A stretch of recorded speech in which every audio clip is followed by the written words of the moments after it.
ግዳጅን የምትፈጽመው ደግሞ ጸሎት የምትባለዋ ከእግዚአብሔር ጋር የምታገናኘን ምን ጊዜም አጭር የሆነችዋን ጸሎት እንኳን ኪሪየ ለይሶ አቤቱ ይቅር በለኝ ብዙ ጊዜ ማትፈጅ ይቅር ሁል ጊዜ ራሳችን ወቃሽ እያደረግን ሁል ጊዜ ደግሞ ኬኖሲስ ተብሎ የሚታወቀው ዝቅ ማለትን ራስን ባዶ ማድረግ ዝቅ የክርስቲያን ሕይወት መሰረታዊ የሆነው ነገር ሁል ጊዜም በአንቃይዶ መመልከት ለዚህም ነው በተለይም በዚህ በኦርቶዶክስ ዓለም ላይ አርምሞ ያለበት ድምጸት የማይሰማበት ቃላት የማይወጣበት ልዩ ጸሎት አለች ዝምታ ያለባት ጸሎት ግን ዓለም ራስን በመውደድ ሕይወት ውስጥ ሳይሆን ያለችው ለራስ ጥቅም ብቻ በመቆም ነው ይሄ ነው ልዩነቱ ለራስ ጥቅም አንዳንድ ጊዜ ራስ ወዳድ ነው እንላለን ሰዎችን ቢወዱ ራሳቸውን ቢወዱ ሰዎችን አይጠሉ ለራስ ጥቅም ብቻ መቆም ነው ኃጢያቱ እኔ ብቻ ላገኝ እኔና ራሴ ብቻ ዓለም የሚፈልገው ይሄንን ነው ከኔ ወዲያ ለሌላው እኔ የሚያስፈልገኝ ፍርፋሪ እንኳን ካለ ያንን ለመስጠት ተጸይፌ ነው ዓለም የሚያስተናግደው ይሄንን ነው ይሄ አባባል የሚነግረን ታላቁና ያልተዋሃደው አልተፈወሰም ይለናል ጥማታችንን ረሃባችንን ተካፈለልን በዚህ ብቻ ለም በመድር ላይ ብዙዎች ሰዎች በመድር ላይ ስናያቸው ዚአከለ ዚአዬ ነው አብላይ ላብላህ ነው ስንሰጣቸው ይሰጡናል ክርስቶስ ሳንሰጠው ሰጠን ሳንወደው ወደደን መውደድ ብቻ አይደለም ከመውደድ በላይ ደግሞ ልዕልናን ሰጠንና ስጋችንን አከበረን አማልክት ዘበጸጋ አደረገን በክርስቶስ አማካኝነት የሰው ልጅ ባህሪ ወደ ሰማያዊው ምስጢር የቀረበበት ልዩ የሆነ እርገትን የሚያገኝበትና በመቅደሱ ሰማያዊው መቅደስ ላይ የምንገለጽበት በዓላችን ስለሆነ ምስጢረ ስጋዊ የተከተተበት ነው ብለን እናምናለን ታዩ እንደሆነ ሲያርግ አምላካችን በተለይም ኢትዮጵያዊው የኦርቶዶክስ ትውፊት አሳሳልን ብትመለከቱ ርቀትን አይደለም መራቅን አይደለም እያሳያለው እንደውም እያረገ ሲሄድ እነሱ ልባቸው ተንጠልጥሎ ሳለ የሚያሳይ ስዕል ነው የተሳለው ስዕላቱ ላይ ይህ የሚያሳየን ምንድነው ከሄደ በኋላ የሚመለስ ሳይሆን ሌላ የሄደበትን ምስጢር ገልጾልን መንፈስ ቅዱስን የሚልክልን የጳራቅሊጦስን መንገድ ጅማሮን ሰጥቶ ተስፋን ያሳየናል ተስዕሎቹ ውስጥ የምናየው ይሄንን ነው የምዕራባውያን ስዕል ግን የሚያሳየን እሱን አይደለም ማረጉን ብቻ ቢያሳይም መመለስ የሚያሳይ አንድም የሆነ ምናባዊ ነገር አንመለከትም ምድር ፈላስፎች ጠበብቶች ሊያከናውኑት የማይችሉትን ነገር ሁሉ ያከናወነ አምላክ እርገታችንን ሊባርክ በክሮ ነው የመጀመሪያው ሆኖ ወደዚያው አረገ የኛን ምርገት ሊወስድ ስለዚህ ወደ ላይ ህሊናችሁን ወደ ላይ አንሱ እርገቱ የኛ እርገት ነው ማለት ነው ሁለተኛው እርገትና የሰው ልጆች ባህሪ መክበር ነው ከእርገት ጋር ታላላቅ የሆኑ የነገረ መለኮታዊ እውነታዎችን አንዱ ክርስቶስ ያረገው እኛን ሊያሳርግ ነው የከበረ ስጋ ነው ያለን እኛ ይህንን ልናጠፋ ይህን ስጋችንን እንደፈለገ ለማድረግ ስልጣን የለንም በስላሴ የተፈጠረ ነው የእግዚአብሔር እጁ ስራ ነው ስለዚህ ስጋንም አታቃለልም ቤተክርስቲያን የስጋውን ስራ ግን የስጋ ፈቃዳትን ግን ፍቶታትን የስጋ ፈቃዳት የምንላቸውን እነዚህ ቅዱስ ጳውሎስ የገለጻቸውን የመዳራት እነዚህ ክፉ የሆኑ ተግባራትን እነዚህን ሁሉ ስጋን ስለሚያረክሱ ቤተክርስቲያን እሱን ትቃወማለች ስጋን ለትንሳኤና ለክብር ግን እንደማዘጋጀት ሁሉ ጊዜ አምላኳ ከሷ ጋር ስላለ ስጋን በማክበር ነው ክቡር ነው ስጋውን ማክበር ስጋን ከነፍስ ጋር ቀድሰን መሄድ መቻለን ይሄ ነው የነገረ መለኮት ትምህርት እዚሁ ላይ የእውነት የሰው ልጅ ራሱ ተራ ስጋ አይደለም ያለው የሚያርግ ስጋ ነው ያለን ስለዚህ የሰው ልጅ የተፈጠረው የመጨረሻው ግቡ ሱታፊ አምላክ ማግኘት ነው አማልክት ዘበጸጋ መባል ነው የእውነት ሰዎች ስትሆኑ እውነት በጣም ኮስምና በውሸት ተሸፍና ስለምትኖር ተሰቃያላችሁ ምን ጊዜም ግን የእውነት ሰው የራሱን ማንነት ይጠብቃል የራሱን ዲግኒቲ ይጠብቃል ከእውነት ጋር ባለመናገር ሐሰት ባለመናገር ከእውነት ጋር በእውነት አሰላስሎ እውነትን መናገር ሊያጎሳቁል ይችላል ዓለም ላይ ግን የእውነት ሰው መሆን ግን ከህሊና ዳኝነት ነፃ መሆን ነው ሁሉ ጊዜ የማወቅ ነፃነት የምትባላለች እኛን የምትዳኝ ስቃይ ውስጥ አትከተንም። ዝቅታን አስተምሮን ከፍ የሚለውን ደግሞ እርገትን የሰጠን አምላካችን ኢየሱስ ክርስቶስ ነው። ሄላቲዮ በስመ አብ ወወልድ ወመንፈስ ቅዱስ አሐዱ አምላክ አሜን። ወመሰ ተንሣእክሙ ምስለ ክርስቶስ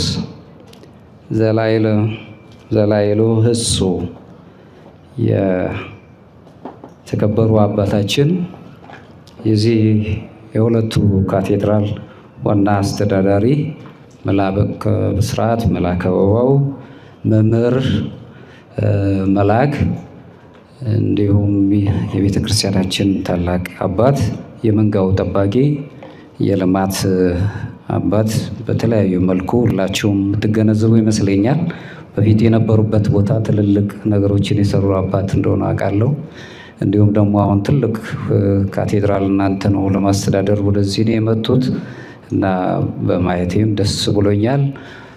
ይህንንም መንጋ ጠብቀው አብዛኛውን በምናውቀው ለትምህርተ ወንጌል አባቶቻችን ትልልቁን ቦታ የሚሰጡ ከመሆኑ የተነሳ ያው ከእናንተው ጋር የጨለማውን ጊዜ ተካፍለው ቁጭ ብለው እንዲሁ እኛንም ደግሞ በጸሎታቸው ሊረዱን እዚህ ሆነ ያሉትና እሳቸውንም ስላገኘው በጣም ደስ ብሎኛል። አባታችን ወራት እግዚአብሔር ይስጥልን።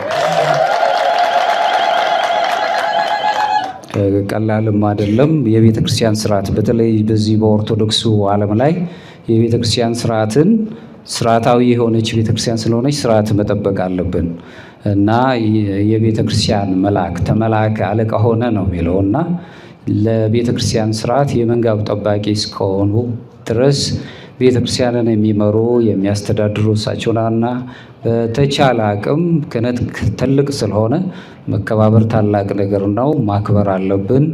ይህንን እንደው ትልልቅ የሆኑትን አድባራትንና ገዳማትን እንዲሁም ደግሞ ካቴድራሎችን እየመሩ በትህትና የሚገለጹ አባቶቻችን ማግኘታችን ራሱ በጣም የሚያስደንቅ ነው። ዘመኑ ትናንትናን እና ዝቅ ማለትን የሚያስተምር አይደለም፣ ግን ከአባታችን ይህን ስላየን ደግሜ በጣም ምስጋና ያቀርባለሁ። እግዚአብሔር ይስጥልን። እንዲሁም እዚሁ ማቃቸው እንግዲህ ስራ ባልደረባይም አንደኛው እናንተ ጋር ያለው መምህር እኛ ጋር እንግዲህ ሌክቸረር ነው። ከዛም የኤግዛም ኦፊሰር እና የክፍሉ ኃላፊ ነው።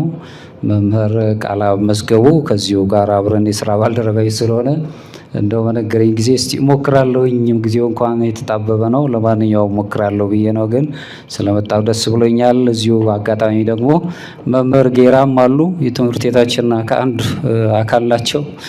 አባቶቻችን በቃ እናንተንም በየማይረጋችሁ ሁላችሁንም ስላገኘዋችሁ ደስ ብሎኛል። ምእመናን፣ የእግዚአብሔር ቤተሰቦች እንደምን አመሻችሁ። ቸርነት የባህር የሆነ አምላካችን እግዚአብሔር እዚህ ስላደረሰን ስሙ የተመሰገነ ይሁን። እንግዲህ ምናልባት የተወሰኑ ነገሮች በዓሉ የሚታወቅ ነው። እርገትን የምናከብርበት ጊዜ ነው። ይህንን እርገት እስቲ እንደው ምናልባት ከራሳችን ጋር አያይዘን ብናከብረው የሚል ስብከት ነገር ሳይሆን እንደው ትምህርታዊ የሆኑ ነገሮች ጋር አብሮ የተያያዘ ከህይወታችን ጋር የሚያያዝ ነገር ለመንገር ነው። ፈቃደኞች ናቸው? ስለዚህ በዚሁ ዙሪያ ላይ ቀደም ብዬ ያነበብኩት ያሰማኋችሁ የቅዱስ ጳውሎስ መልእክት ወደ ቆላስይስ ሰዎች ምዕራፍ 3 ከቁጥር 1 እስከ 2 ላይ የተናገረውን ኃይለ ቃል ምክንያት አድርጌ ትምህርቱን ለማስተላለፍ እሞክራለሁ። ምናልባት እንደመነሻ ርዕስ እንዲሆንን ልባችንን ወደ ሰማይ ወደ ላይ እናንሳ የሚል ይሆናል ከመልእክቱ የምናገኘው። እዚሁ ጋር ስናይ የአምላካችን ኢየሱስ ክርስቶስ ብርሃነ እርገቱን የምናከብርበት ቀን ከመሆኑ የተነሳ እርገት ለእኛ ለክርስቲያኖች በተለይ ለኦርቶዶክሳውያን ክርስቲያኖች ወደ እግዚአብሔር መንግሥት የሚወስድን የህይወት መንገድ ተብሎ ነው የሚገለጸው። ወደ ህይወት መንገድ የምንሄድበት መንገዱን የባረከልን የቀደሰልን አምላካችን አለ። እሱን የምናከብርበት ቅዱስ ጳውሎስ ሲናገር እንግዲህ ከክርስቶስ ጋር ከተነሳችው ክርስቶስ በእግዚአብሔር ቀኝ ተቀምጦ ባለበት በላይ ያለውን እሹ ፈልጉ ይልና በላይ ያለውንም አስቡ እንጂ በምድር ያለውን አይደለም ይላል። በምድር ያለውን አይደል፣ ወደ ላይ ሄዷል።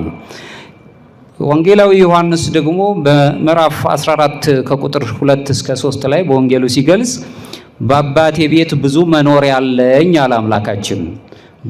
መኖሪያውን የምንኖርበትን አገኘውን ስፍራ ሁሉ ሊያዘጋጅልን ወደዛ ሄዳለሁ፣ ስለዚህ ስፍራውንም አዘጋጅላችሁ ዘንድ ሄዳለሁ እያለ ይናገራል። ይሄ የክርስቶስ እርገት ቅድም ሲነገር እንደሰማችሁት የክርስቲያኖች ሁሉ እርገት ነው። የሁላችንም እንደውም ክብር ያገኘንበት ይህ በጣም የተጎሳቆለው ሰውነታችን ሕይወት ያገኘበትና በእግዚአብሔር አብ ቀኝ የተቀመጠው ከወረደው በቀር ወደ ላይ የሚወጣ የለም የተባለው አምላካችን ኢየሱስ ክርስቶስ የእኛን ሥጋ ያከበረበት የነበር በአዳም ምክንያት ያጣነውን ያንን እግዚአብሔር ልጅነት በአምላካችን በኢየሱስ ክርስቶስ ዳግማዊ አዳም ሕይወት አግኝተን ይህ የተጎሳቆለው ሰውነታችን የሰውነት ባህሪያችን ክብር አግኝቶ ከእግዚአብሔር ጋር አንድነት ወይም ቴዎሲስን ያገኘንበት ሱታፊ አምላክ ያገኘንበትን የምንሄድበት ስለሆነ ከዚህ ጋር ባሉት ነጥቦች የተወሰኑ ነገሮች ለማየት እንሞክራለን። እንደ መግቢያ የምናየው እርገት የሰው ልጆች በተለይም የክርስቲያኖች ሰማያዊ ልዕልናን ክብር ማግኛ ትልቅ በዓላችን ነው። ዛሬ ቅድስት ቤተ ክርስቲያን በዚህ በዓል ላይ አምላካችን ኢየሱስ ክርስቶስ የክብር እድገትን በገለጸበት ምስጢሩ ውስጥ ፊት በፍርሃትና በማድነቅ ትቆማለች። ቤተ ክርስቲያን ማለት ደግሞ እኛ ሁላችን ነን። ምክንያቱም ደስ እያለን ፍርሃቱ ደግሞ ፍቅር ያለበት ፍጹም የሆነ ቅድስና ፍርሃት ያለበት በዛ እንቆማለን።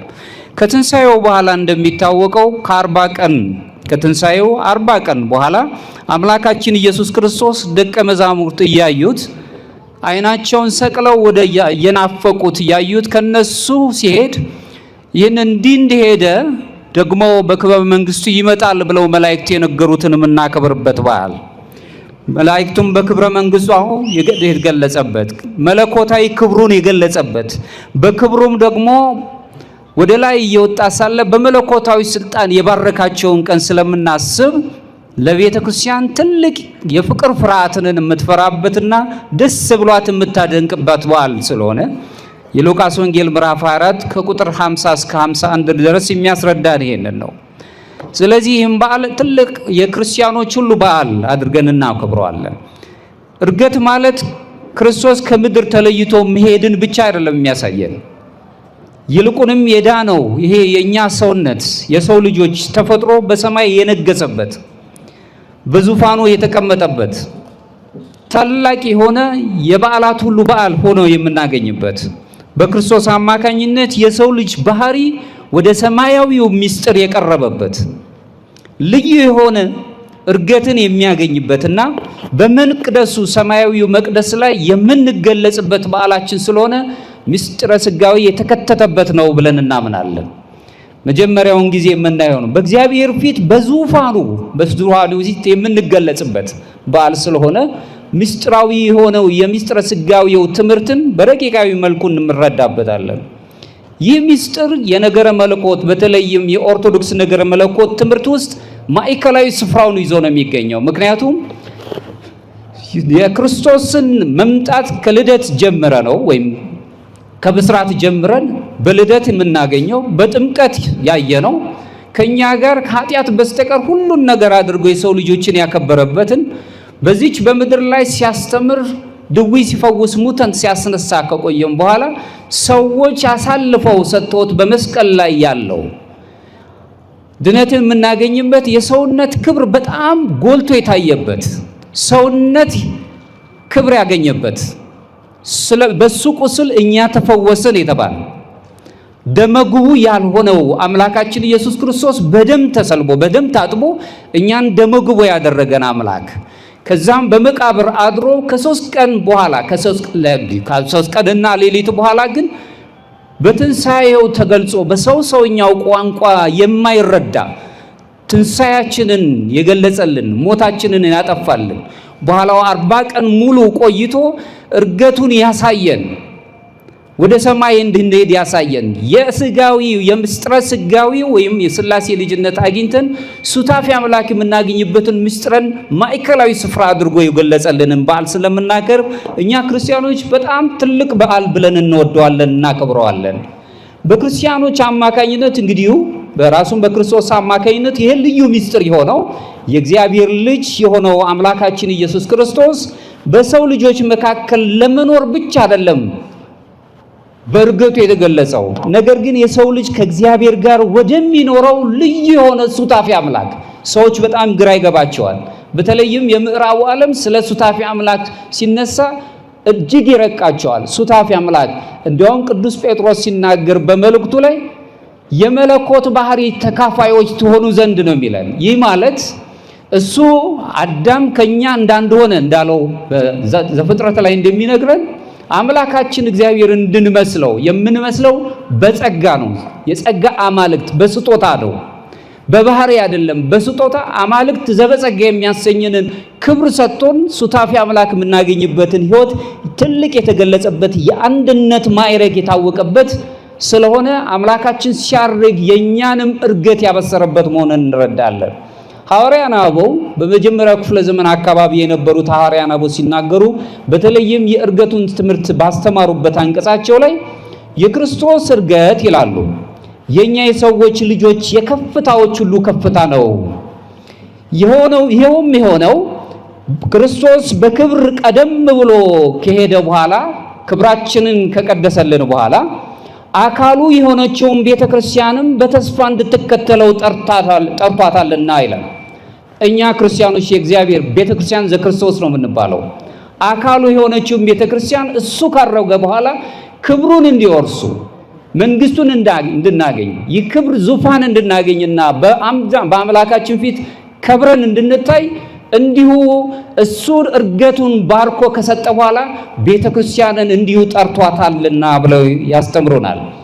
ስለዚህም በዓሉ የሚከበረው ይህ ታላቅ የእርገት ባህር የሚከበረው አንደኛ የሰው ልጆች ልዩ ስጦታን ስለምናስብ ልጅነት፣ ሱታፊ አምላክ፣ ድነት የሚባል ታላቅ የሆነ በምድር ላይ ተጎሳቁለን የነበርን ሰዎች አዳምን ጀምሮ እስካሁን የነበርነው ሰዎች ተሰቃይተን የነበርነውን ድነት የሚባለውን የድነት ዓላማን ያገኘንበት የመዳን ዓላማን ያገኘንበት እያንዳንዱ ምዕመን የተጠራበትን ጥሪውን ማወቅ የሚችልበትን ልዩ ነገሮችን ተመልክቷል። ታዩ እንደሆነ ሲያርግ አምላካችን በተለይም ኢትዮጵያዊው የኦርቶዶክስ ትውፊት አሳሳልን ብትመለከቱ ርቀትን አይደለም መራቅን አይደለም እያሳያለው። እንደውም እያረገ ሲሄድ እነሱ ልባቸው ተንጠልጥሎ ሳለ የሚያሳይ ስዕል ነው የተሳለው ስዕላቱ ላይ። ይህ የሚያሳየን ምንድነው? ከሄደ በኋላ የሚመለስ ሳይሆን ሌላ የሄደበትን ምስጢር ገልጾልን መንፈስ ቅዱስን የሚልክልን የጳራቅሊጦስን መንገድ ጅማሮን ሰጥቶ ተስፋን ያሳየናል። ከስዕሎቹ ውስጥ የምናየው ይሄንን ነው። የምዕራባውያን ስዕል ግን የሚያሳየን እሱን አይደለም። ማረጉን ብቻ ቢያሳይም መመለስ የሚያሳይ አንድም የሆነ ምናባዊ ነገር አንመለከትም። ሰዓሊያን ይህንን በደንብ አድርጎ ይገልጹታል።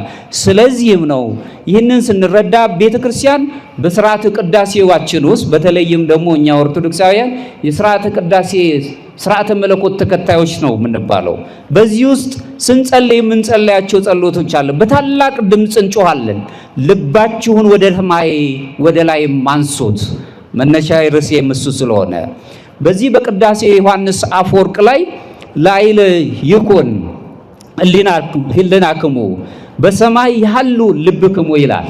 ይህ ማለት ህሊናችሁ ወደ ላይ ይሁን ልቡናችሁም በሰማይ ይኑር ይለናል ቅዱስ ዮሐንስ አፈወርቅ በቅዳሴያችን ላይ። ህሊናችሁ ሁሉ ወደ ሰማይ ወደ ላይ ይሁን ልባችሁም በሰማይ ይኑር ይላል። አምላካችን እግዚአብሔር መድኃኒታችን ኢየሱስ ክርስቶስ ወደ ሰማይ ያረገ የኛ ልብ ወደ ሰማይ ይወጣ ዘንድ ልባችን እሱን ያስብ ይናፍቅ ዘንድ ሐዋርያቱ አንጋጠው ናፍቀው ይመለከቱት የነበረው በኋላ በጳራቅሊጦስ ይጎበኛቸው አምላካችን መንፈሱን የላከላቸው ልክ እንደዚሁ ልባችን ወደ ሰማይ እንዲመለከት። ይህም ብቻ አይደለም። ቤተክርስቲያናችን በሥርዓተ ቅዳሴ ዮሐንስ ወልደ ነጎድጓድ የተባለው ቅዳሴ ላይ ሀቤ ከግዚኦ አንቃይዶነ እያለ ይናገራል። እኛ አይናችንን ሁሉ ወደ አንተ እናንጋጥጣለን፣ እዚያውም እናሳለን። እንዲያውም ደግሞ ህሊናችን ሁሉ ወደ አንተ ይመለከታል። አቤቱ ዓይናችንን ወደ አንተ እናቀናለን፣ ልቦናችንንም እናነሳለን፣ ህሊናችንም ከፍ ከፍ እናደርጋለን እያልን እንጸልያለን። ስለዚህ ልደትን ወይም እርገትን ስንመለከት የምናስበው ወደ ላይ ወደ ሰማይ ማየታችንን ነው። ይህ የሥርዓተ ቅዳሴ ትምህርት ኦርቶዶክሳዊው ትምህርት የሚነግረን ምሳሌያዊ አነጋገርን አይደለም፣ ፍጹም የሆነውን የነገረ ክርስቶስን ትምህርት እያስረዳን ያለው። የክርስቲያን ሕይወት መሰረታዊ የሆነው ነገር ሁልጊዜም በአንቃይዶ መመልከት። ለዚህም ነው በተለይም በዚህ በኦርቶዶክሱ ዓለም ላይ አርምሞ ያለበት ድምጸት የማይሰማበት ቃላት የማይወጣበት ልዩ ጸሎት አለች። ዝምታ ያለባት ጸሎት፣ ዝም ብሎ መጸለይ። ይህንን ሐዋርያን አበው በዘመኑ የነበሩት አባቶቻችን በዚህ ከአራት እስከ አምስተኛው ክፍለ ዘመን የነበሩ አባቶች የአእምሮ ጸሎት ይሏታል። የጸጥታ ጸሎት ወይም የኛ ኢትዮጵያውያን አርምሞ ያለበት ከእግዚአብሔር ጋር የሚነጋገሯት ንግግር ብለው ያነሷታል። በዚህ ንግግር ውስጥ ሁል ጊዜ እግዚአብሔርን እናየዋለን። ይህንን እንደ መግቢያ ካየን በመጀመሪያው ሰዓት ላይ እርገት የምስጢረ ሥጋዌ ፍጻሜን ያስረዳናል።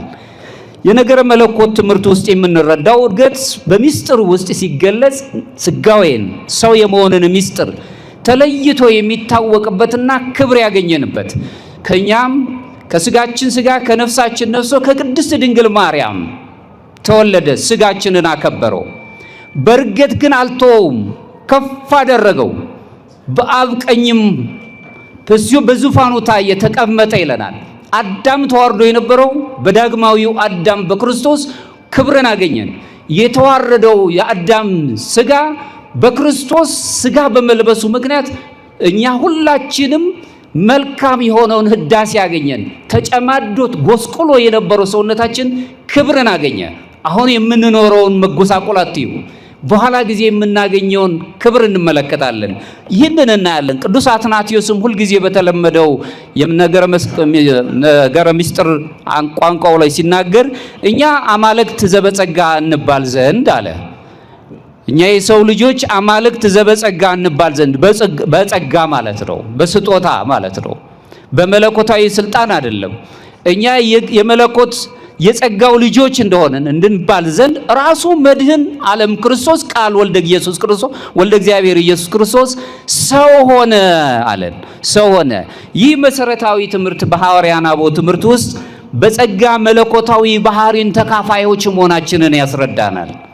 ይህ አስተምሮም የሚገልጸው ሁላችንም ጠፍተን ተበትነን እንደማንቀር ነው። በተለይም በአምላካችን በኢየሱስ ክርስቶስ የሚያምን በቅድስት ቤተክርስቲያን ዘተክርስቶስ ተብላ ባለች በሚስጥራት ሁሉ ተካፋይ የሆነ ምእመን ሁሉ የሚያገኘው ክብር ነው። ሚስጥረ ሥጋዌው ዓላማው ሁላችንም እንደምንረዳው የስነ ምግባር ጠባይ ወይም የስነ አእምሮ ጠባይ ይዘን ብቻ እንድንገኝ አይደለም። በዚህ መመሪያ ውስጥ እንድንኖር ብቻ አይደለም። ውጫዊው የሆነውን ይቅርታ ብቻ ለማስገኘትም አይደለም። ነገር ግን ክርስቶስ የመጣው የሰውን ባህሪ ራሱን ለመፈወስ ስለሆነ ለታደሰውና ለከበረው ክብር እንድንበቃ አምላካችን ኢየሱስ ክርስቶስ ፍጻሜው ነገረ ምስጢሩን ወይም ነገረ ሥጋዌ ምስጢር ሊፈጽም ስለመጣ ያንን ክብር ልናገኝ ነው። የሊዮ ቅዱስ ሬኔስ የተባለው ታላቅ አባስ ለካህዲያኑ ሁሉ በሰጠበት የጽሑፍ አንቀጹ ላይ ሲናገር ምን ይላል? የእግዚአብሔር ቃል ኢየሱስ ክርስቶስ ከታላቅ ፍቅሩ የተነሳ እሱ ራሱ የሆነውን በጸጋ እኛንም ያደርግ ዘንድ እኛን ሆነ ይላል። ከኔ ጋር ናችሁ? በጸጋ ሁሉን ነገር ላይ ከኃጢአት በስተቀር እኛን ሆነ። እሱን ሊያደርገን ራሱ እኛን ሆነ ነው የሚለው። እሱን እንድንመስል ሁሉን የፈጠረ ሁሉን ማከናወን የሚችል አምላክ በጠባብ ደረት በአጭር ቁመት ተወስኖ በማኅፀነ ቅድስት ድንግል ማርያም አደረ። ሁሉን ነገር ከኃጢአት በስተቀር ሁሉን ነገር እኛን ሆነ። የተጎሳቀለውን አዳም ለማንሳት እሱ ወደቀ። እኛ ገፍተነው ነበር፣ እሱ ተሰቀለ። ሁሉን ነገር አደረገ። መጻተኛ ሆነ። መጻሕፍት እንደሚነግረን በሰው ጠባይ ውስጥ የሚስማማ ከኃጢአት በስተቀር ተራበ ሁሉ ሲል እንሰማለን። ተጠማ ሲል እንሰማለን። ጥማታችንን ረሃባችንን ተካፈለልን። በዚህ ብቻ አይደለም። በምድር ላይ ብዙዎች ሰዎች በምድር ላይ ስናያቸው ዚአከለ ዚአዬ ነው፣ አብላይ ላብላህ ነው። ስንሰጣቸው ይሰጡናል። ክርስቶስ ሳንሰጠው ሰጠን፣ ሳንወደው ወደደን። መውደድ ብቻ አይደለም፣ ከመውደድ በላይ ደግሞ ልዕልናን ሰጠንና ስጋችንን አከበረን፣ አማልክት ዘበጸጋ አደረገን። እርገትን ስናስብ ይህንን ነው የምናየው።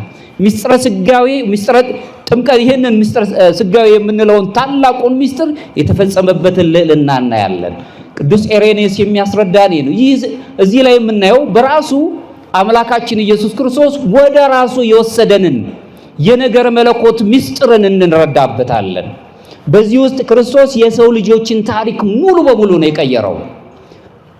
በዓለም ላይ የወደቅነው ከኃጢአት ጋር የተስማማውን የነበረውን የሰው ልጅ ከኃጢአት ዓለም አውጥቶ እሱ ከኃጢአት በስተቀር ሁላችንንም እኛን ሆነና አዳም በወደቀበት ወይም በሳተበት ቦታ ክርስቶስ ታዘዘ። ከኔ ጋር ናችሁ? እኛ ስንወድቅ እሱ ይታዘዛል። እኛ ስንጎሳቆል ከጉስቁልና ለማምጣት እሱ አካላችንን ለብሶ የተጎሳቆለውን አካላችን ለብሶ ከፍ ያደርገናል። የሰው ልጅ በወደቀበት ቦታ ክርስቶስ ሰውን አደሰው፣ ወደ ሕይወት መለሰው። ወድቀን የነበርን ሁላችንን ወደ ሕይወት መለሰን። ዛሬ ያጣችሁ ነገ ታገኛላችሁ። ምክንያቱም ሰው አሁን በአካል አሁን ያለነውን ነገር ነው የሚያስበው። ዛሬ ብዙ ሰዎች ድምጻችንን ለመስማት ጆሮ አይሰጡንም። ትንሽ ትልቅ የሚባል ዓለም ላይ ነው የምንኖረው። በእግዚአብሔር መንግስት ግን ትንሽ ትልቅ የለም። ሁሉም እኩል ነው። የአዳም ዘር በሙሉ የእግዚአብሔር ፍጡር ነው፣ የእጁ ስራዎች ናቸው። ሰዎችን የሚወድ አምላክ ነው። እሱ እኛን እንደወደደ እኛም ሰዎችን በእኩልነት እንድናይ። ዓለም ጎጥ አላት፣ በወንዝ ትሰፈራለች፣ ገደብ አላት። የዚህ ሰው የዛ ሰው ትላለች። እኛን ሲያድን ግን እግዚአብሔር ወንዝ አልከለከለው፣ ጎጥ አልነበረበትም። ሕዝብንም አሕዛብንም በኩል ያዳነው፣ ወደደን፣ አፈቀረን። ሁላችንንም በሰው ዘንድ ክቡር ልዕልናችንን መለሰልን። እኛ ራሳችን የወደቀ ሰውን ሳይ የወደቀ ሰው ራሱ ክብር የሚገባው ሰው በሰውነቱ ክቡር ነው ብሎ የወደደን አምላክ። ሌላው ሞት በነገሰበት ቦታ ክርስቶስ በትንሣኤ ሞታችንን ድል አደረገልን። ይህ የወድቀውን ከገነት የወረደውን ስጋችንን አካላችንን በእርገቱ አከበረውና ከፍ አደረገን። አሁን የመጨረሻውን እርገታችንን እናፍቃለን። ሐዋርያት እንዳዩት ይህንን የምንመለከትበት ነው። የእስክንድርያው ቅዱስ ቄርሎስ ሲናገር ደግሞ ምን ይላል? በዚሁ ላይ ራሱ በነገረ መለኮትን ምስጢር ባብራራበት አንቀጹ ላይ ክርስቶስ ለሰው ፍጥረት ሁሉ ወደ ሰማይ የሚገባበትን መንገድ በከፈተበት ለሰው ልጅ በኩርና የመጀመሪያው ምሳሌ ሆኖ አረገ ይላል። ከኔ ጋር ናችሁ? የኛን እርገት ሊቀድስ በኩር ሆኖ አረገ። ከፍ ከፍ ሊያደርገን ሁሉን የሚችል አምላክ፣ ረቂቅ የሆነ በባህሪው ሁሉን የሚችል አምላክ፣ ለአእምሮ መወሰን የማይቻለውን ታላላቅ ስራዎችን የሰራ ምድር ፈላስፎች፣ ጠበብቶች ሊያከናውኑት የማይችሉትን ነገር ሁሉ ያከናወነ አምላክ እርገታችንን ሊባርክ በኩር ሆኖ የመጀመሪያው ሆኖ ወደዚያው አረገ፣ የኛን እርገት ሊወስድ። ስለዚህ ወደ ላይ ህሊናችሁን ወደ ላይ አንሱ። እርገቱ የኛ እርገት ነው ማለት ነው። ሁለተኛው እርገትና የሰው ልጆች ባህሪ መክበር ነው የምናየው። እርገትን ስንመለከት የሰው ልጆች ክብርን እናያለን። ከእርገት ጋር ታላላቅ የሆኑ የነገረ መለኮታዊ እውነታዎችን አንዱ ክርስቶስ ያረገው እኛን ሊያሳርግ ነው። ይሄ ትልቅ ክብር ነው። ከቅድስት ድንግል ማርያም የነሳው ያ አካላዊው ቃል ኢየሱስ ክርስቶስ የሰውን ባህሪ አሁን ለዘላለም አክብሮታል። ሁላችንም ከብረናል። በጥምቀት የከበርን ምስጢራቱን የምንቀበል በምስጢራተ ቤተ ክርስቲያን ተካፋዮች ሆንን ስጋውን ደሙን የምንቀበል በሜሮን የታተምን በንስሐ የምንኖር በቀንዲል ያለን በምስጢረ ክህነት ክብር ውስጥ የምትገለጥ ቤተ ክርስቲያን ዘክርስቶስ የተባለች በቅዱስ ጋብቻ ውስጥ በቤተ ክርስቲያን ሥርዓት ጋብቻ ውስጥ የሚኖሩትን ሰዎች ሁሉ አምላካችን ክብር ሰጥቷቸው በምድር ላይ ዛሬ ገነት የምንገባበትን እርገታችን እንጠባበቃለን። ለዚህም ነው ዮሐንስ አፈወርቅ ሲናገር ምን ይላል? በዚሁ በሚያስደንቅ ቃሉ ላይ ዛሬ መላእክት ለማየት ለብዙ ጊዜ የተመኙትን የነበረውን ተቀበሉ በእርገቱ የኛ ባህሪ ከንጉሳዊው ዙፋን ላይ ሲያበራ ተመልክተዋልና ይላል። ከኔ ጋር ናቸው።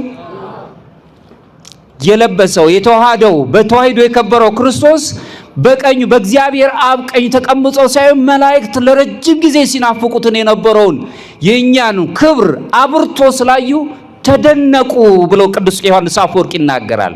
ይህ አባባል በክርስቶስ በሰው ልጆች የተሰጠውን እጅግ አስደናቂ ክብር ምን እንደሚመስል እርገታችንን እንመለከታለን።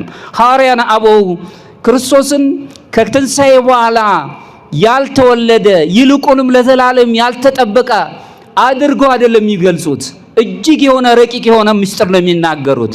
አሁንም ቅዱስ ጎርጎርዮስ ዘንዚናዙ ሲያስረዳ በሚያስገድደው በአገላለጹ ላይ እንዲህ ይላል፣ ያልተዋህደው አልተፈወሰም ይላል። ከኔ ጋር ናችሁ? ያልተዋህደው አልተፈወሰም። የእኛን ስጋ ለብሶ የለበሰውን ስጋችንን ትቶ አይደለም፣ አክብሮ ወደነውስ አይደለም፣ ሳንወደው እሱ ወዶን፣ ሳንፈልገው እሱ ፈልጎን። እሺ ብዙዎች ሰዎች ዓለምን ተመልከቱ። በየትኛውም አቅጣጫ የምንፈልገውን ነገር አይደለም ወይም የሚያስፈልገን ነገር አለ የምትሰጠን፣ የእሷን ፈቃድ ነው የምትጭነን። ስለዚህ እኔን ምሰሉ ነው፣ እኔን ማደርገውን ነው። እንደውም ራሳችንን እንኳን እንድንወድ አታደርገንም። ብዙ ጊዜ የተሳሳቱ አባባሎች ይሰማለን። ሰው ራሱን አይወድም። ራሱን የሚወድ ሰው ተፈጥሮን ያከብራል። ራሱን መውደድ አፍቅር ቢጸከ ከመነፍስከ፣ ራስን በምትወድበት የመውደድ ቋንቋ አብጽመር ወንድምህን ወዳጅን፣ ሌላው ይቅርና እንደውም ጠላትህንም ውደድ ነው የሚለው። ግን ዓለም ራስን በመውደድ ህይወት ውስጥ ሳይሆን ያለችው ለራስ ጥቅም ብቻ በመቆም ነው። ይሄ ነው ልዩነቱ። ለራስ ጥቅም አንዳንድ ጊዜ ራስ ወዳድ ነው እንላለን።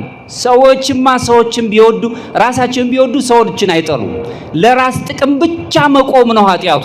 እኔ ብቻ ላገኝ፣ እኔና ራሴ ብቻ። ዓለም የሚፈልገው ይህንን ነው። ከኔ ወዲያ ለሌላው እኔ የሚያስፈልገኝ ፍርፋሪ እንኳን ካለ ያንን ለመስጠት ተጸይፌ ነው።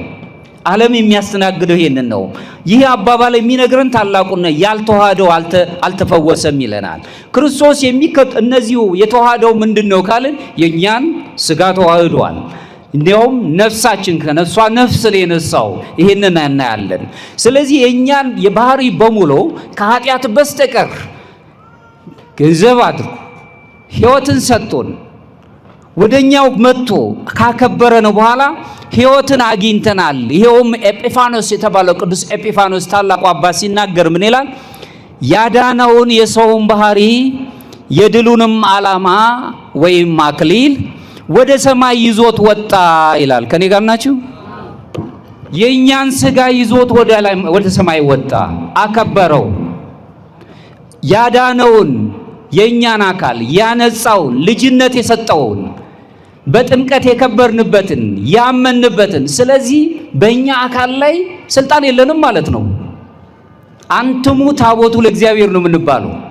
ያውም በዋጋ የተገዛችሁ በደም ዋጋ የተገዛችሁ የራሳችሁ አይደላችሁም፣ የእግዚአብሔር ቤተ መቅደሶች ናችሁ። በራሳችን ላይ እንኳን ስልጣን የለንም። ስልጣን ያለው አምላካችን እግዚአብሔር ብቻ ነው። ያዳነውን የሰውን ባህሪ የድሉንም ዓላማ ወይም አክሊል ወደ ሰማይ ይዞት ወጣ አለና ምድር ላይ የነበረውን ሐሳቢያችንን በምድር ጥለን ሰማያዊ ሐሳብ እንድናስብ ቅዱስ ኤጲፋኖስ እርገቱን የክርስቶስን እርገት ከኛ ጋር አያይዞ ገለጸው። ስለዚህም ነው እርገት የሰው ልጆች በክብርና የተቀደሰ የሆነ የተገለጸበት ታላቅ ነገር መሆኑን እንረዳለን። ኦርቶዶክሳዊት ቤተክርስቲያን ስጋ የምንለው ይሄን አካላችንን ቁስ ብላ አትመለከተው። ብዙ ጊዜ ሲነገር ስጋ ደካማ ነው ይባላል። የስጋ ፈቃዳት ነው የሚያደክሙት። ሲፈጠር ግን ስጋ ቅዱስ ነው፣ ክቡር ነው፣ የከበረ ስጋ ነው ያለን። እኛ ይህንን ልናጠፋ ይህን ስጋችንን እንደፈለገ ለማድረግ ስልጣን የለንም። በስላሴ የተፈጠረ ነው። የእግዚአብሔር እጁ ስራ ነው። ስለዚህ ስጋንም አታቃለልም ቤተክርስቲያን። የስጋውን ስራ ግን የስጋ ፈቃዳትን ግን ፍቶታትን የስጋ ፈቃዳት የምንላቸውን እነዚህ ቅዱስ ጳውሎስ የገለጻቸውን የመዳራት እነዚህ ክፉ የሆኑ ተግባራትን እነዚህን ሁሉ ስጋን ስለሚያረክሱ ቤተክርስቲያን እሱን ትቃወማለች። ስጋን ለትንሳኤና ለክብር ግን ለማዘጋጀት ሁሉ ጊዜ አምላኳ ከሷ ጋር ስላለ ስጋን በማክበር ነው። ክቡር ነው ስጋ። ስጋውን ማክበር ስጋን ከነፍስ ጋር ቀድሰን መሄድ መቻለን። ይሄ ነው የነገረ መለኮት ትምህርት። እዚሁ ላይ የእውነት የሰው ልጅ ራሱ ተራ ስጋ አይደለም ያለው፣ የሚያርግ ስጋ ነው ያለን። ከኔ ጋር ናችሁ? እንዲሁ ፈርሰን በስብሰን የምንቀር አይደለንም፣ እንነሳለን። ክርስቶስ ትንሳኤያችንን ባርኮልናል፣ በኩር ሆኖ ተነስቷል። እኛም እንነሳለን። ከዚህም ከተነሳም በኋላ ክርስቶስ እርገታችንን በኩር ሆኖልናል። አሁንም እርገታችን ተባርኳል፣ እናርጋለን። ምድር ላይ በምድር ጠባዮች እንዲሁ ተቀበዝብዘን የምንኖር አይደለንም፣ ወደዛ ወደ ሰማይ እናርጋለን። ስለዚህ የሰው ልጅ የተፈጠረው የመጨረሻው ግቡ ሱታፌ አምላክ ማግኘት ነው። አማልክት ዘበጸጋ መባል ነው። ሱታፌ አምላክ አግኝተን ሕይወትን አግኝተን መኖር ነው። እዚህ ላይ የምንረዳው ነው። ሶስተኛው ወደ ላይ ራሳችሁን አቅኑ፣ ወደ ላይ ያለውን ምሹ ፈልጉ ብሎ ቅዱስ ጳውሎስ እንደነገረን እርገትንና መንፈሳዊ ለውጥን በዚህ መማር እንችላለን። ቅዱስ ጳውሎስ ሲናገር እዚሁ ላይ እንግዲህ ከክርስቶስ ጋር ከተነሳችሁ በላይ ያለውን ምሹ ፈልጉ ነው የሚለን። ወደ ላይ ያለውን ፈልጉት፣ የእርገቱን ባለቤት ፈልጉት። ሐዋርያቱ እንዳገኙት እናንተም እንድታገኙ። ሐዋርያዊት ቤተክርስቲያን ከምትባለው የቤተክርስቲያን ዋናው ትልቁ ነገር አምዷ ከአራቱ ባህሪያት መካከል ሐዋርያዊት መባል ነው። ሐዋርያዊት ቤተክርስቲያን ውስጥ ነው ያለው። እርገት ታሪካዊ ክስተት አይደለም ወገኖቼ፣ መንፈሳዊ ጥሪ ነው። የክርስቲያኖች ሕይወት የሚቀየርበት ሱታፌ አምላክ የሚገኝበት ታላቅ ነው። ክርስቶስ በአካል ከኛው ጋር ተገለጸ በስጋን ለብሶ።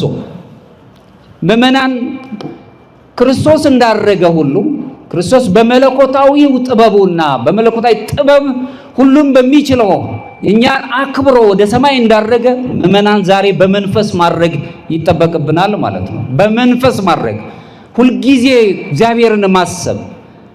ወደ ሰማይ ተመልከቱ አቅኑ፣ ዲያቆንም ወደ ምስራቅ ተመልከቱ እያለ ነው የሚነግረን። ሰማይ ምስጢርን ነው ምስራቅ የሚነግረን ምስጢራዊ የሆነውን ነገር ነው። እሱን የምናገኝበት ወደዛ እንድናቀና ዓለማችን ብዙ ነገሮችን የሚያሳይ ነው። ከዚህ ከምስራቁ ይልቅ ወይም ወደ ሰማይ ከማየት ይልቅ ምድር ላይ ያሉት ነገሮች አይናችንን በጣም አባስተውታል፣ አስቸግረውታል። ስለዚህ ስቃይ ውስጥ ነው ያለነው። ከዚህ ስቃይ ለመውጣት እርገታችን የክርስቶስ እርገት የኛ እርገት መሆኑን ማየት አለብን። እንግዲህ ኦሪገን የተባለ የቤተክርስቲያን ታሪክ ጸሐፊ ነው፣ ብዙ ጊዜ የሚነሳ ይህ ሰው ምን ይላል? ማንኛውም ሰው በንጽህና በቅድስና እና በእውነት ክርስቶስን ቢከተለው እርሱ ከቃሉ ጋር ወደ ሰማይ ያርጋል ይላል። ከኔ ጋር ናችሁ? አምላካችን ኢየሱስ ክርስቶስ የድሃ አባት ነበር። ለድሆች አባት እናት መሆን ከቻልን ለጦማ ዳሪዎች የምንደርስ ከሆነ የሚበሉት አንዳች የላቸውምና በመንደሩ ሰደዳቸው አሉት ሐዋርያት። ሐዋርያት ራሳቸው ለሰዎች ልጆች ስጋ ይጨነቁ ነበር፣ ለምእመኑ ይጨነቁ ነበር ማለት ነው። አንዳች አላችሁ? አዎ፣ ጥቂት አሳ ጥቂት እንጀራ አበርክቶ አበላቸው። ለጦማ ዳሪዎች የሚያስብ አምላክ የሚለምኑትን በፈቃዳችን የሚያድነን ምን ላደርግልህ ትወዳለህ? አይ ዘንድ ማየት ነው የምፈልገው። ብርሃን ንጹህ ብርሃንን ማየት ነው የምፈልገው። ብርሃንን ይሰጥ የነበረው አምላክ ለሰው ልጆች የብርሃን መንገድ የሆነ እናንተ የዓለም ብርሃን ናችሁ፣ ብርሃናችሁ በሰው ሁሉ ፊት ይብራ። ክርስቶስ የጀመረልን ካልተፈጠረው ብርሃን ጋር የምንኖርኛ መለኮታዊው ብርሃን በጸጋ ሕይወት ያገኘንበት የምንኖር ኮል ለዓለሙ ብርሃን መሆን አለብን። ዓለም ብርሃን ስትሆኑ በግድ የሚያጨልም ሕይወት ውስጥ ነው የሚከታችሁ። የእውነት ሰዎች ስትሆኑ እውነት በጣም ኮስምና በውሸት ተሸፍና ስለምትኖር ትሰቃያላችሁ። ምን ጊዜም ግን የእውነት ሰው የራሱን ማንነት ይጠብቃል፣ የራሱን ዲግኒቲ ይጠብቃል። ከእውነት ጋር ባለመናገር፣ ሐሰት ባለመናገር፣ ከእውነት ጋር በእውነት አሰላስሎ እውነትን መናገር ሊያጎሳቁል ይችላል ዓለም ላይ። ግን የእውነት ሰው መሆን ግን ከህሊና ዳኝነት ነፃ መሆን ነው። ሁልጊዜ የማወቅ ነፃነት የምትባላለች እኛን የምትዳኘን ስቃይ ውስጥ አትከተንም። ከዚህ ስንሄድ አሁን መኝታ ቤታችን ስንገባ ዛሬ ዋለውን ውሎ ትጠይቀናለች፣ ታሰላሰላለች። የሰራነው ስራዎችን ይሄ አግባብ አይደለም፣ ይሄ አግባብ ነው። ግን ምን ጊዜም ሸፍነናት ስለምንኖር ሐሰቱን ሁሉ ወይም ክፉ የሰራነውን ነገር እንደ እውነት አድርገን እንድንወስድ እናስገድዳታለን። ህሊና ግን እሺ አትልም፣ ሁልጊዜ ትነግረናለች፣ በእውነት እንድንኖር ታደርጋለች። የእውነት የሆነ አምላክ ለድሃ አባት ስለነበረ በእውነት የሚገለጥ ነው። እኛ ክርስቶስ አምላካችን ኢየሱስ ክርስቶስን እሱን ተከትለን በሱ ልጅነት ያገኘን ከሆነን ሁላችንም በብርሃን መገለጽ አለብን። የብርሃን ልጆች መሆን አለብን። እሱን ማሰብ ነው። ኦሪገን የሚነግረን ይሄንን ነው። ስለዚህ መንፈሳዊ ህይወት ከምድራዊ ቁራኝነት ተላቆ ወደ መለኮታዊው አንድነት ወይም ሱታፊ አምላክ አግኝቶ መኖር ማለት ነው። ይህ የሚደረገው ደግሞ አሁን ካየነው ከልጅነት ካገኘንበት ክርስቶስ ተወልዶ በቤተልሔም የተገለጸው አምላካችን ኢየሱስ ክርስቶስ እስከ ዕርገት ወስዶን የሚስጥር ስጋዊ ሚስጥር አካቶ ማዕከላዊ ስፍራውን የገለጸበት ነው። ስለዚህ ወደ ላይ ጉዟችን ወደ ላይ በበረቱ ውስጥ የተገኘው አምላካችን ኢየሱስ ክርስቶስ ጉስቁልና ባለባት በረት ውስጥ በተገኘው አምላካችን ይሄ አምላካችን የኛንም ራሱ ስጋችንን ልደታችንን ሁሉ ባርኮልን ወደ ዕርገቱ ወደ ሰማያዊ ከምድር አንስቶ ሰማያዊው ሐሳብ እንድናስብ አደረገን። እሱን ህይወት እንድንኖር ነው የሚፈቅደው። ኦርቶዶክሳውያን አባቶቻችን የሚያስተምሩን ይሄ መንፈሳዊ ዕርገታችንን በደንብ አድርገው ነው የሚያስቡት። መንፈሳዊ እድገት ምን ይመስላል? የመጀመሪያው ካታርሲስ ወይም የመንጻት መንገድ ብለው ይገልጹታል። ሁለተኛው ፎቲሲስ ወይም ብርሃን ያለው ወይም ደግሞ የመብራት መንገድ ብለው ይነግራናል። ሶስተኛው ሆነሲስ ወይም ቴዎሲስ ተብሎ የተገለጸው ደግሞ ከእግዚአብሔር ጋር በአንድነት በምንገለጽበት ወይም ህብረት መስርተን የምንኖርበት ብለው ይገልጻሉ። የመጀመሪያው የመንጻቱ መንገድ ስጋን ይመለከታል። የንጻ ስጋው ጠባይ ውስጥ መኖር ነው የምናየው። በዚህ ውስጥ የመጀመሪያው ነፍስ ከስጋ ምኞት ትላቀቃለች። የስጋ ፍቶታል ታላላቅ የሆኑ ሰዎችን የሚበድል የኛንም ቤተክርስቲያን ዘክርስቶስ የተባለች አካል የሚበድል እግዚአብሔርን የምታስቀይም ፍቶታትን ሁሉ ህማማት ያሉበት ስቃያት ያሉበት ነገሮች ትላቀቅና ምንም እንኳን በምድር ላይ ከስጋ እንኳን ጋር ብትኖር ሁሌ የምታስበው ሰማያዊውን ነገር ነው የሚሆነው። እዚሁ ላይ ኤቫገረስ የተባለው የቤተክርስቲያን ጸሐፊ ሲናገር ምን ይላል? ንጽሕት ነፍስ ማለት ከስጋ ፈቃዳትና ህማማት ነፃ የሆነችና በመለኮታዊ ፍቅር የተሞላች ንጽሕት ናት ብሎ ነው የሚገልጸው። በዚህ ህይወት ውስጥ ስንኖር አሁን ዕርገታችን ከመንፈሳዊ ህይወት ጋር የተያያዘ ነው የሚሆነው። በዚህ ህይወት ስንኖር በስጋ መንጻት ስንል ስጋችን ደካማ እንኳን ቢኖር በንስሐ መንጻት እንችላለን። ማሪሳቅ የተባለው የመጽሐፍ መነኮሳት እንኳን ሲነግረን ንስሐ ተውበት ጸጋ እምድኅረ ጸጋ። ንስሐ ማለት በልጅነት ካገኘንባት ከጥምቀት በኋላ ያገኘናት የይቅርታ በር ናት ነው የሚለው። ከኔ ጋር ናችሁ? ሰው ቢቆሽሽ እንኳን የሚነጻበትን ነገር አምላካችን አዘጋጅ። ንስሐ ግቡ። ጾም የምንላት ቆስለ ነፍስን የምታደርግ ግዳጅን የምትፈጽመው ደግሞ ጸሎት የምትባለዋ ከእግዚአብሔር ጋር የምታገናኘን ምን ጊዜም አጭር የሆነችዋን ጸሎት እንኳን ኪሪየ ለይሶን አቤቱ ይቅር በለኝ ብዙ ጊዜ ማትፈጅ ይቅር ሁል ጊዜ ራሳችን ወቃሽ እያደረግን ሁል ጊዜ ደግሞ ኬኖሲስ ተብሎ የሚታወቀው ዝቅ ማለትን ራስን ባዶ ማድረግ ዝቅ አባታችን አይታችኋቸዋል። ግልጽ ነው አይደል? ዝቅ ማለትን ትሕትናን ከማንም አልተማርንም። ሊቃውን ሲናገሩ ባለፈው ምናልባት ተናግሬ ይሆናል። በደንብ ይዩት። የበላይን ማክበር ትክክል ነው ይላሉ። አቻን ወይም እኩያን ማክበር ተገቢ ነው። የበታችን ማክበር ግን አምላክነት ነው ይላሉ። ግልጽ ነው? የገባቸው ዝቅ ብሎ ማገልገልን የተማር ከአምላካችን ከኢየሱስ ክርስቶስ ነው። ዝቅታን አስተምሮን ከፍ የሚለውን ደግሞ እርገትን የሰጠን አምላካችን ኢየሱስ ክርስቶስ በሱ ደስ ይላል።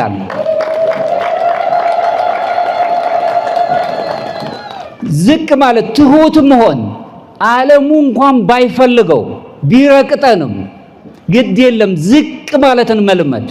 ምክንያቱም እቺ ዘመን የሚቆጥርላት ዓለም ነው የምንኖረው። እድሜያችን ቁጥር ነው። በዚህ ቁጥር ዓለም ውስጥ የማያልፈውን ክብር ለማግኘት ዝቅ ማለት የተሻለ ነው። እርግጥ ነው ዝቅ ባላችሁ ቁጥር የሚያናድዱ ነገሮች ይፈጥራሉ። ትሁት የሆነውን ሰው እንደ ሞኝነት ይቆጥረዋል። ብዙ እንደውም ቤተክርስቲያን የሚያስተዳድሩ ታላላቅ አባቶች ይጨነቃሉ። ዝቅ ሲሉ አታላይ ይበዛል። ተሳስቻለሁ? ግልጽ ነው አይደል? እኚህ እኮ የዋህ አባት ናቸው። አታላይ ይበዛል። ማስተዳደር ደግሞ ግድ ነው። አስተዳደሩ ውስጥ ደግሞ ፍትሃዊ ዳኝነት ደግሞ ያስፈልጋል።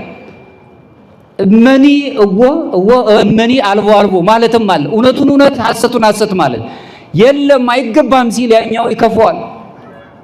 በደሉኝ ይላል። በኋላ ጊዜ ነው የሚረዳው። ለዚህኛው አድልቶ ይሄን ሰሩ ይላል። ዝቅ ማለትን ዓለም በሌላ ትርጉሙ ስለሚረዳው የኛው ሰዎች በዚህ ውስጥ እንኳን ያለነው የቤተ ክርስቲያን ሰዎች ዝቅ ያሉትን ሰዎች በተለይም በዓለሙ ላይ ተመለከቱ እንደሆነ ይሄ ዝምታ ያለበትን ሰው ወይ የአእምሮው ዘገመኝተኛ ነው ወይም ደግሞ የእውቀት ችግር አለበት ነው የሚሉት። ጨዋ የሚል ቋንቋ አለ እንደውም ባኛ አይደለም አባቶችን ዝም ማለት አባ ይስሐቅ ቅዱስ ይስሐቅ አባ ሶርያው ሲናገር ምን ይላል? በደንብ ይዩት። ዝም ማለትን ልመድ። ዝም ማለት ግን አለመናገር ማለት አይደለም። መቼ መናገር እንዳለብህና መቼ መናገር እንደሌለብህ ማወቅ ማለት ነው አለ። ስለ ሃይማኖት ሲናገር ዝም በል እያለ አይደለም ያለው። ከኔ ጋር ናችሁ? መለሳና ምን አለ? በዓለም ላይ አዋቂ ሆነ ከምትታይ አላዋቂ ሆነ አለ። ዕውቀትን ጠልቶ አይደለም። ምክንያቱም አለው አንተ ካወቅካቸው ዕውቀት የበለጠ የማታውቃቸው ይበልጣሉና። ከኔ ጋር ናችሁ? ሁሉንም ማውቃለሁ ነው የሚል ዓለም። ሁሉንም ዳስሻለሁ ነው የሚለው። የዓለም ዕውቀት አእምሮአዊ ነው። የቤተ ክርስቲያን ዕውቀት ግን ለባዊ ነው። ልብን ይመግባል። ተሻጋሪ ነው። ዕውቀት በዕውቀት የዓለም ዕውቀት በዕውቀት በአዋቂያን ይተካል። የቤተ ክርስቲያን ዕውቀት የምንለው ግን በጥበብ የተሻው ዕውቀት ስለሆነ ተሻጋሪ ነው። ትውልድን አሻግሮ ማየት ይችላል። ለሚቀጥለው ትውልድ ያስባል። እሱን የምናይበት ነው። ስለዚህ ንጽሕት ነፍስ ማለት ከስጋ ፈቃዳትና ሕማማት ነፃ የሆነች በመለኮታዊ ፍቅር የተሞላች ንጽሕት ናት ብሎ ነው የሚነግረን። ስለዚህ ይህንን መንጻት ማግኘት ማለት በእርገት ውስጥ የምናየው ስጋዊ ይሄ ስጋ ፍቶታችንን አራግፈን ሰማያዊ እርገት ማሰብ የምንችልበት ከዓለም ጣጣ ወልቀን ሰማያዊውን ማየት የምንችልበት ያለ መንጻት መንፈሳዊ ርዕይ ወይም እይታ የለንም። ጨለማ ነው የሚሆነው። አእምሮአችን ይታወካል። ሁለተኛው ላይ ደግሞ መብራት ብለን ያልነው ወይ ደግሞ በብርሃን መመላለስ ተብሎ የተገለጸው ላይ ነፍስ አንድ ጊዜ ከስጋ ፈቃድ ነፃ ስትወጣ ከዚህ በኋላ መለኮታዊውን የሆነው መንፈሳዊውን ሕይወት ትላበሳለች። ጎርጎርዮስ ፓላማስ የተባለው ታላቅ አባት እዚህ ላይ ምን ይላል? የአእምሮ ነፃነት ነፃ አእምሮ ወይም አይነ ልቡና የምትባለው ካልተፈጠረው ከእግዚአብሔር ብርሃን ጋር ለመኖር መለማመድ ትጀምራለች ነው የሚለው። ንጽሐ ልቡና ቀደም ብሎ በትንሣኤው ሰምታችኋል። ሁለቱ ደቀ መዛሙርት ከኢየሩሳሌም ወደ ኤማሁስ ሲሄዱ የነበሩት ክርስቶስ ከነሱ ጋር ነበር አብሯቸው እያለ ከበላ ከጠጣ በኋላ ግን አይናቸው ተገለጠ። ይነግረን የነበረው አሉ አይነ ስጋ ነበራቸው፣ ነገር ግን አይነ ልቦናቸው ጨልሞ ነበር። ዓለም አይነ ልቦናን ያጨልማል። አሁን ያለንበትን አርቀን ማየት አንችልም። ሰዎች እንኳን ይሄ የሆነው በዚህ ችግር ነው ብለን እንድንረዳቸው ልቦናችን አይዳል። የኔ ችግር አለም ይሄ ጊዜን ማቃጠል የለብኝም ብለን ነው የምናስበው። ሰው ብቻውን ይኖር ዘንድ መልካም አይደለም። በአንዳችን ውስጥ እንኖራለን። መጽሔቶች ነን እኛ፣ መስታወቶች ነን። እሱም ማየት የምንችልበት ነው። ይህ መብራት መለኮታዊ ብርሃን የአእምሮ ዕውቀት ብቻ አይደለም። አእምሮን ብርሃን የሚያደርግ ብቻ አይደለም። ይህ ብርሃን በመለኮታዊ ሕይወት ውስጥ ተካፋዮች እንድንሆን የሚሰጠን የሚያምነው አማኝ የተለመደ ስለሆነ ሁላችን የምንኖረው ስለሆነ በዚህ ብቻ የተፈጸመ አይደለም። እንደዚሁ መማር እንችላለን አለ አባታችን በየቤታችን ያለ ስለሆነ ምናልባትም ዛሬ ቀኑ ሙሉ ታይ እንደሆነ እኛም ጋር መብራት ጠፍቶ ተማሪ ማስተማር አቅቶን ነው የነበረውና ያለ ነው። ሁላችንም በዚሁ ትምህርት እንማራለን እናገኛለን። ሰዓቱም ስለሄደ እንደ ወደፊት ሌሎች ነገሮች ለማየት እንችላለን። ጠቅለል ላድርገውና ወደ አባታችን ልውሰዳችሁ። ግልጽ ነኝ አይደል? ስለዚህ የቤተ ክርስቲያኑ ችግር አይደለም። ግልጽ ነው አይደል? እንደዛ ብላችሁ ነው መወሰድ ያለባችሁ። ምክንያቱም ይሄ የቤተ ክርስቲያን ችግር ሳይሆን የአስተዳደር ችግር ሳይሆን በቃ ነገሮች እንደዚህ ናቸው። ስለዚህ ከአቅማችን በላይ ሊሆን ይችላል እና አንዳንዴ ጥሩ ነገሮችን ማሰቡ ጥሩ ነው እና ይሄ የሆነበትን ነገር በዛ ወሰዱት። እንደውም እንዲህ አይነት ነገሮች በተደጋጋሚ ይከሰታሉ። አለፍ ብዬ ልሂድና ሶስተኛው ላይ ያየነው የመጀመሪያው መጠበቅን ንጽህናን ነው። ሁለተኛው ልባችንን ብሩህ ማድረግን ወይም ራስን መብራት ብሎ የሚገልጸውን ይሄ ሉሚኔት ማድረግን የሚለውን ነው። ሶስተኛው ደግሞ ከእግዚአብሔር ጋር በህብረት መኖርን ነው። እርግጥ የሚመለከተው እነዚህ ሶስቱን ነው። በእግዚአብሔር ጋር በህብረት መኖር ንጻ ልቦናን ነው የሚያሳየን። በብርሃናዊ መመላለስ ስንል ደግሞ ንጻ ነፍስ ነው። መንጻት የሚለውን ደግሞ ስጋን ማንጻት ስለሆነ ንጻ ስጋን ነው የሚመለከተው። እሱ እናያለን።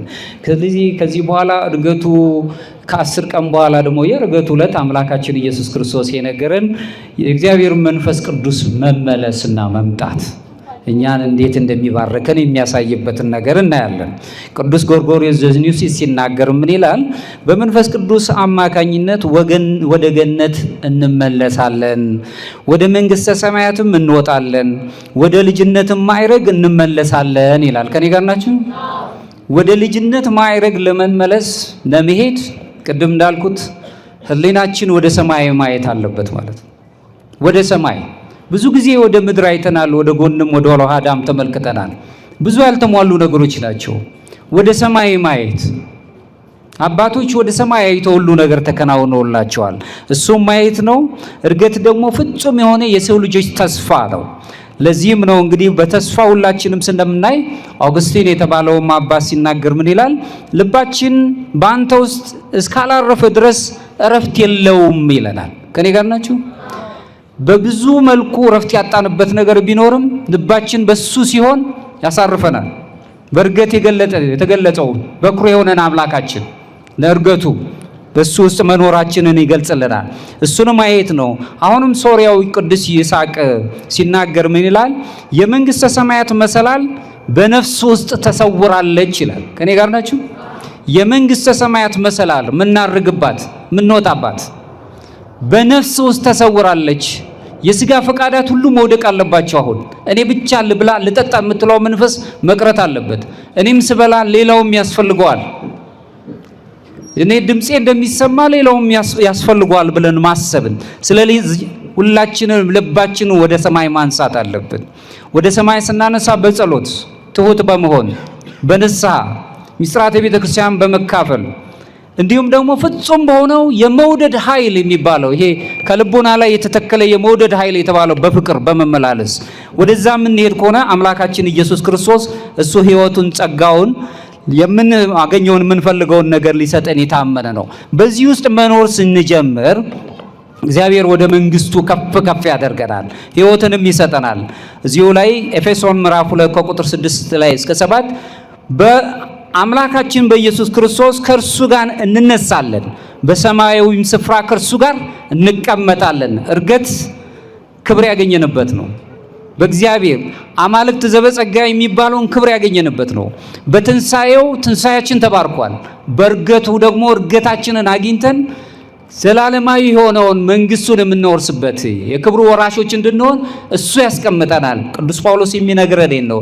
ስለዚህ እርገት ጥልን ትቶ ዘላለማዊነትን ምስጢረ ሥጋዌ የተፈጸመበት በኃጢአት ሞት የነበርን ሁላችንም ከኃጢአት ወጥተን ሕይወት ያገኘንበት ድል ያወረስንበት የሰው ልጆች ክቡር የሆኑበት ሰው ክቡር ነው። ሰው ምስጢር ነው። ሰውነት ምስጢር ነው። ሰው ሁሉም ሰው ክቡር ነው። እሱን ማሰብ እንችልበት የሰማያዊና የምድር ሰማይና የምድር መታረቅን የተዋሃዱበት ሰማያትና ምድር በአንድ ላይ የተደሰቱበት የገነት ዳግም መከፈትን የምናስብበት የምእመናን ሁል ጊዜ ተዘጋጅተው የሚኖሩበት ዘላለማዊ ሕይወትን የሚናፍቁበት አንቃይዶ ያለበት ቀደሙ አባቶቻችን ሁላችንም የሰው ልጅ ከእንግዲህ ወዲህ በባርነት በጥፋት ወይም በሙስና እንዲሁም በሞት ተዘግቶ የማይቀርበት ይልቁንም መለኮታዊ ሕይወትን የመለኮታዊ ተካፋዮች ሆነን ስታፋ አምላክ የምናገኝበት አማልክት ዘበጸጋ የምንባልበት ሕይወት የምናገኝበት ስለሆነ እርገታችን ነው። ስለዚህ ከኃጢአት ወደ ቅድስና መመለስ አለብን። የእግዚአብሔር ቤተሰቦች ከራስ ወዳድነት ወደ ፍቅር መቀዳት አለበት። ፍቅር ምን ጊዜም ለኔ ብቻ አይልም፣ ለፍጥረት ሁሉ ያስባል። እኛ አይደለም ለሰው ልጆች ለምንኖርበት ለምንተነፍስበት እንኳን አየር ተጠያቂ ነን። ለምንኖርበት የከባቢ አየሩ ራሱ ተጠያቂዎች ነን። የቆሸሸውን ነገር ለትውልዱ ማስተላለፍ የለብንም። ከጨለማ ወደ መንፈሳዊ ብርሃን የምንመላለስበት ከምድራዊ ቁራኝነት ወይም ከኃጢአት ወጥተን ወደ ሰማያዊው አንድነት ሱታፊ የምንሄድበት ስለሆነ አይምሯችንም ህሊናችንም ልባችንም ሁሉ ወደ ላይ አንስቶ መመልከት አለበት። ይህን ስናከብር እርገታችን ይሆናል። ለሌሎችም ሰዎች ብርሃን መሆን እንጀምራለን። ለልጆቻችን ብርሃን መሆን እንጀምራለን። ለተቸገሩት ማህበረሰብ ብርሃን መሆን እንጀምራለን። ንግግሮቻችን አንደበቶቻችን ሁሉ ለሌሎቹ ሰዎች ጠጋኞች ይሆናሉ። ይህን ማድረግ ስንችል የእርገቱ ባለቤት የሆነ አምላካችን ኢየሱስ ክርስቶስ እርገታችን እንደባረከልን ሁልጊዜ አንቃይዶ ኖረን እግዚአብሔርን እያመሰገን የምንኖርበትን ልቦናውን ይስጠን፣ በቸርነቱ ይጎብኘን፣ ይቆየን። አባታችን ክብር ይስጥልን፣ ክብር ያደለልን። ቅዱስ አሐዱ አምላክ። ይህ ሄላቱብ ነው። በዚህ ኦርቶዶክሳዊ ቻናል መዝሙር የሚጠብቀኝ አይተኛ፣ ስብከት፣ ቤተ ክርስቲያን የምታስተምራቸው 4 ጉባኤያት አሏት። የተለያዩ ክብረ በዓላትን በቀጥታ መከታተል ይችላሉ። ቻናላችንን ሰብስክራይብ በማድረግ አገልግሎቱን ያግዙ።